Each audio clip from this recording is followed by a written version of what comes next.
This episode is brought to you by Motorcykler.dk and Tandlægerne på Frederiksberg. It's showtime, folks. Welcome back to Anders Around the World. This is the episode where we go to Canada and we get our bike back after we're having shipped it all the way from South Korea. We find out we need to protect ourselves from bears in the Canadian wilds. We see some beautiful nature, even meet some gold diggers, and much more. This is episode 10 of Anders Around the World.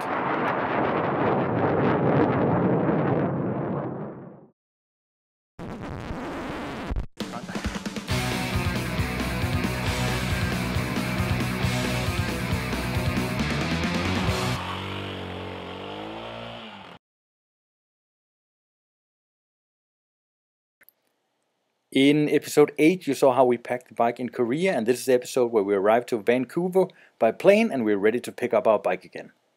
Right out there in one of the containers is our motorcycle. It's coming into the port in Vancouver, and in a couple of days we're back on the road and we'll be heading east, southeast.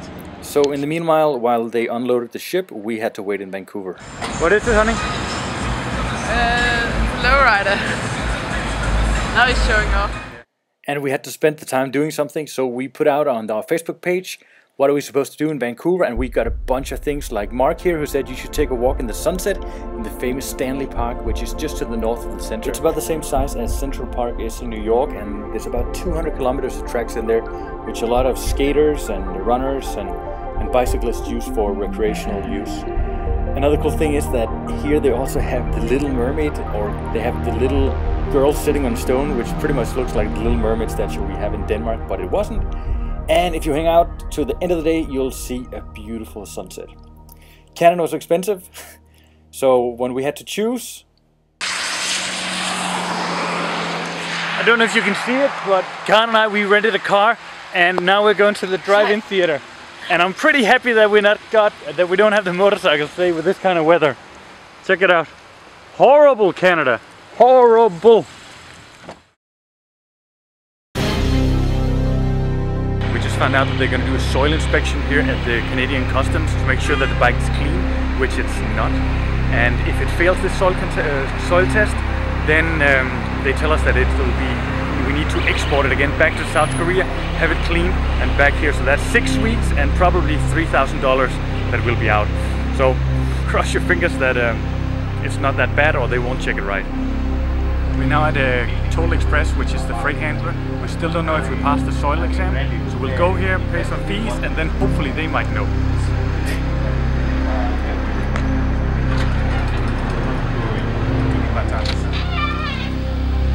So we're still not any smarter. We got a release form that we already got by email. We paid some money, but now it's off to the warehouse to find out if we got it or not. We're at the warehouse, and here we go.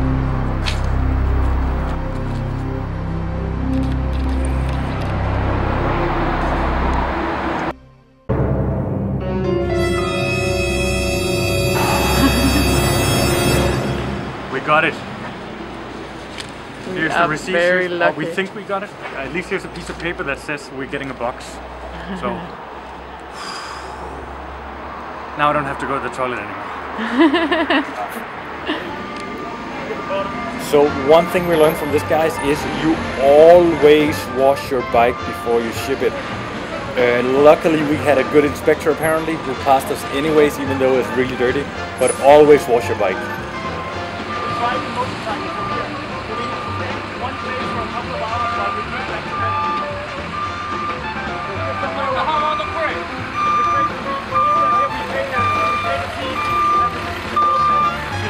Christmas, and knows he's going to get a really good present, but what I'm worried about right now is how the content is inside, if it's all broken or not.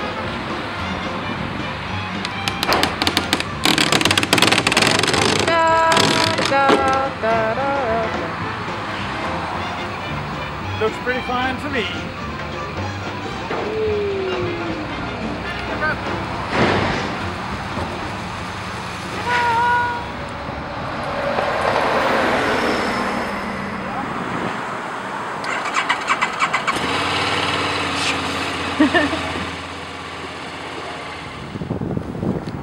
So that's it. About 2.5 hours later, we're all set to go. Everything's back on it. I have missed it so much, and now it's time to see North America and Canada.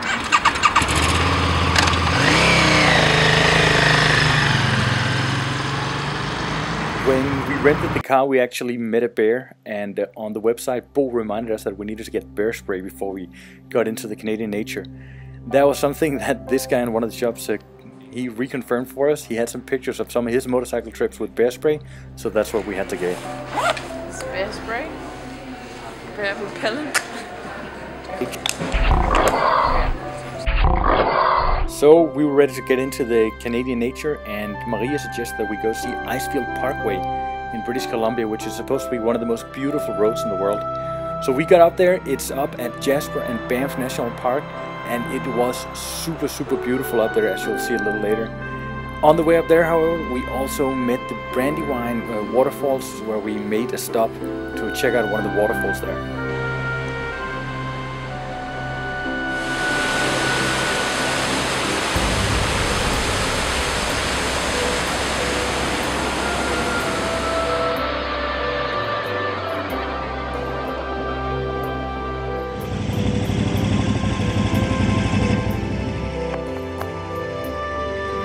How do you like the roads in Canada?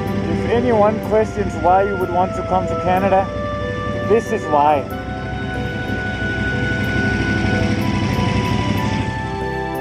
When we were in Vancouver, Lucy had suggested that we go visit an old gold mine north of the city. We didn't because it was about $40 to get in, but instead we ended up somewhere else with Goldrush. So we got the bike back, and while we were buying some groceries, we met up with these guys. They turned out to be real gold miners. So what they've done is they've actually invited us here to Hell's Gate, where they got a lot. And now we're gonna go panning gold at Hell's Gate, which is twice the volume of Niagara Falls. And gold mining. We're gonna go mining. Gold mining. I'm all excited already. Gold mining.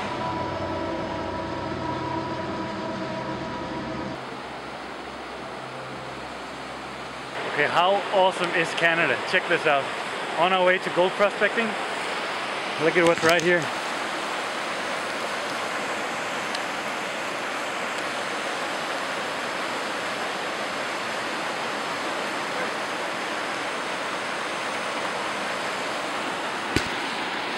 It's 2 feet salmon right there. We just gotta get to. It's okay, it's not like your battery.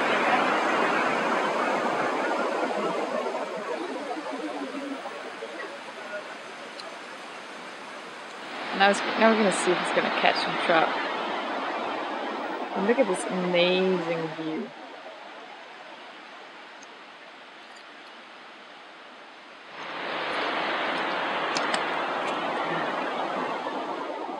That's it. I did catch a salmon about this big, but I didn't get it all the way up, just about a meter up. Yeah. So I can't catch him, and I just thought I'd let him be for now. But giving up for now. I was a bad cameraman. I wasn't there. I'll get a salmon in Canada. So apparently what happens is that the water concentrates the gold, which goes through the river in certain places, that hits behind the rocks, like here. So what he's got to do is he's got to dig out the gravel and the mud and try to see if he can find whatever's supposed to be inside there. And we get a pan like this once in a while. You can see the yellow points that's in there. They called them specks. To us it was more like nuggets. But it was definitely, you definitely feel the rush when you see these kind of things. What are you carrying, Con? I'm carrying gold! Gold and river ruby! And what? River ruby! River ruby. Can I see him? Yeah. Hold him I on. can see it. Hold him still. Can you see the gold? Oh my god. We're getting more. We're getting more. Mom and Dad, we're not coming home. No, we're gonna be miners. Like our new friends down there.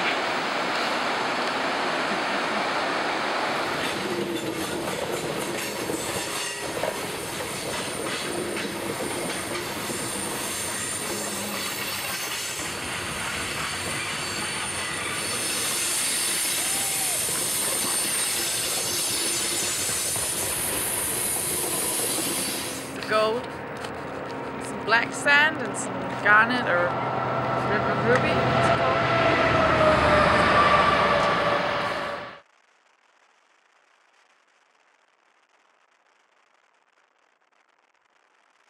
packing the bag so we can get on the road and get the bike fixed in Kelowna, about an hour from here.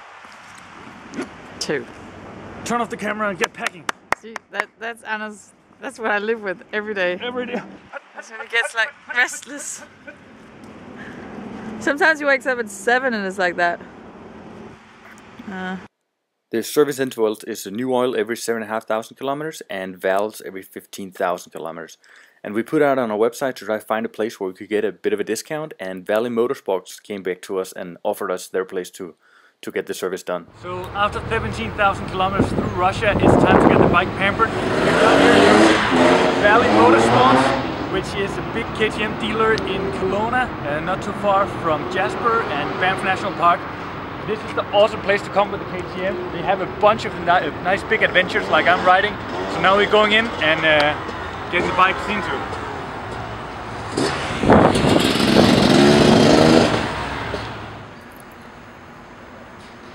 Valley Motorsports is probably one of the coolest KTM dealers I've seen, I guess in all the world. It's giant and has got a lot of parts in stock, which was a great help for me when I got there, because I didn't have to wait for anything. They got an excellent selection in accessories too, but I didn't really need any of that. But they did hook me up with a really nice price on the service. We need to do some service on the bike, but we gotta wash it first because it's really dirty. Foaming. Washing like madman. I bought the bike about 3 weeks before I actually left Denmark, so I wasn't really comfortable with doing the valves on my own. What I did was I took it apart, and then I had one of the mechanics kind of guide me through how it's supposed to be done.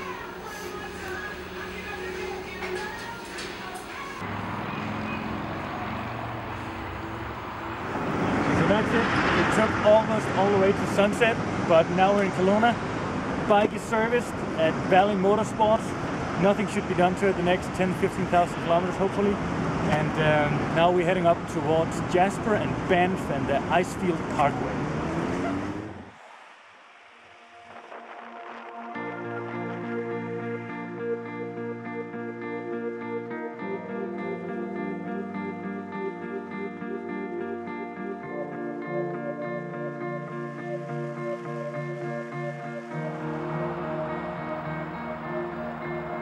One of the cool things here about Canada is there's so much wildlife.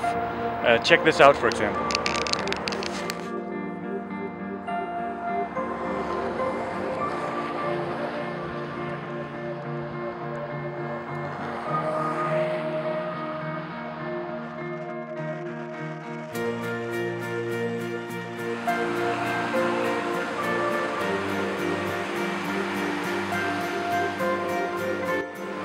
So we arrived at Mount Robson, which is right over there. It's full of snow. It's the highest point in the Canadian Rockies. And it's so beautiful.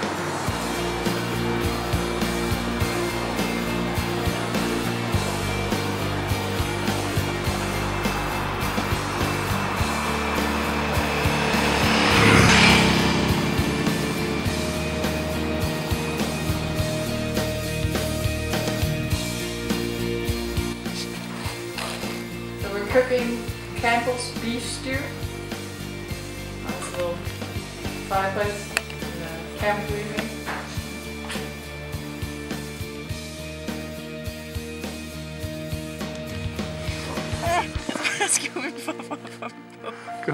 Kom så, Aske.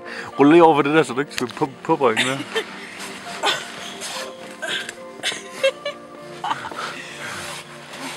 Det er ligesom en fødsel. Jeg vil lige understrege, at jeg har inderbuks på, og alligevel er jeg ikke varmt op i telt.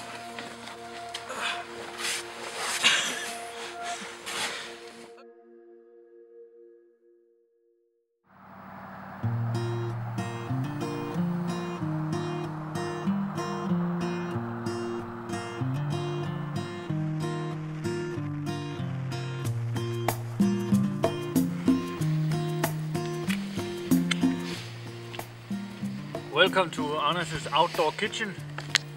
The factory is open and we're producing peanut butter and jello sandwiches for lunch. Then we have a healthy appetizer with the poppycock glazed popcorn, marshmallows, chocolate bars, And the dessert is carrots.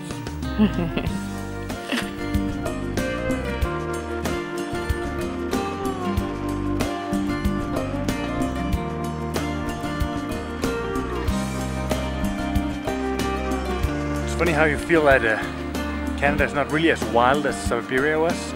And then again you come to places like this after having traveled about 100 kilometers down a dirt road with another 100 to go. And this is the camping site for tonight.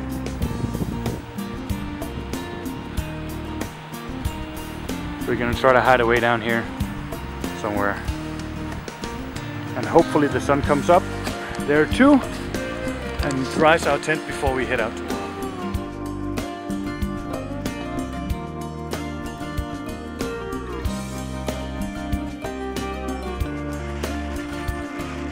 British Columbia, Banff and Jasper National Park is definitely some of the most beautiful nature we've seen on this trip.